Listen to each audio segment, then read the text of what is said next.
Good morning সবাইকে। তো সেদিন ছিলাম আমরা গয়ায়, আর সকাল সকাল স্নান টান করে রেডি হয়ে গেছিলাম ওখানকার কিছু মন্দির দেখার জন্য। তো চলো ভিডিওটা দেখতে থাকো।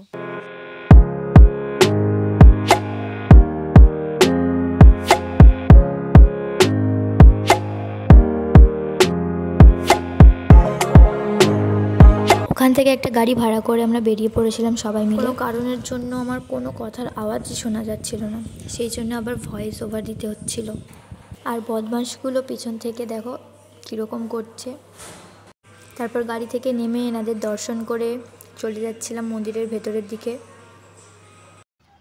ভিতরে ফোন নিয়ে যেতে দিচ্ছে না, ফোন অ্যালাউ নেই, তো ফোনটা বাইরেই রেখে যেতে হবে। তো চলো তোমাদের ঘুরে টুরে এসে বাইরেটা দেখাচ্ছি, পুরোটা দেখাতে পারবো না তো ঠিক আছে ঘুরে আসি। আমি কি হয় বলবি, আমার বোন, কুচু কুচু বোন, এই একটা বোন। ডাক্তার দেখতে কি ওখানে যেতে হয় মন্দিরে?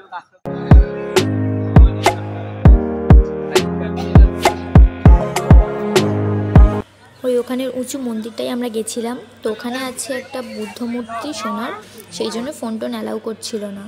তারপরে ওখান থেকে বেরিয়ে আমরা চলে যাচ্ছিলাম বাইরের দিকে, আর ভুল করে অন্য গেট দিয়ে বেরিয়ে যাচ্ছিলাম। তো আবার ব্যাকে আসছিলাম, আর সবাই আমাদের খোঁজাখুঁজি করছে। আমরা এই কজনই ছিলাম, অন্য দিক দিয়ে বেরিয়ে যাচ্ছিলাম। তারপর ওখান থেকে বেরিয়ে চলে গেছিলাম একটা অন্য মন্দিরে। সেখানে ছিল নানান ধরনের বুদ্ধ মূর্তি।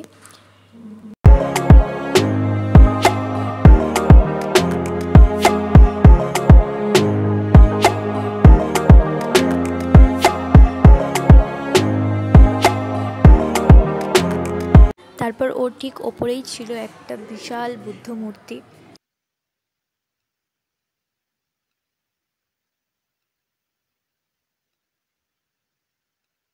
আর ওখানের পরিবেশটা ছিল দারুণ, চারিদিকে মাঠ, যেদিকেই তাকাচ্ছি শুধু মাঠ।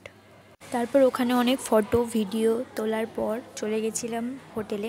তো আধ ঘন্টা জ্যামে দাঁড়িয়ে থাকার পর হোটেলে গিয়ে খাওয়া দাওয়া করে আবার বেরিয়েছিলাম সন্ধ্যাবেলা ঘুরতে। 2000 years later সারাদিন ঘোরাঘুরির পরে আবার সন্ধ্যাবেলা বেরিয়েছি ঘুরতে। কিছু মন্দির দেখা বাকি ছিল, তো সেগুলোই দেখতে বেরিয়েছি আমরা। সবাই একসাথে ঘুরতে যাওয়ার একটা আলাদাই মজা, তাই না? হাসি মজা আর প্রচুর গল্প, আর কিছু চেনা মানুষজন, আর কি চায় একটা ট্রিপের জন্য। তারপর একটা মন্দিরে গেছিলাম, সেখানেও ফোন অ্যালাউ নয়, সেই জন্য ফোন বাইরে রেখেই ভেতরে গিয়েছিলাম। তারপরে আর এই দোকানগুলো মন্দিরের বাইরেই বসেছিল, ছোট ছোট দোকান। আর আমরা যেখানে থাকবো সেখানে কিছু না কিনলে হয়, সেই জন্য কিছু কেনাকাটা করছিল সবাই মিলে। তো চলো আজকের মতো ভিডিওটা এইটুখানি, আবার দেখা হচ্ছে নেক্সট ব্লগে। টাটা।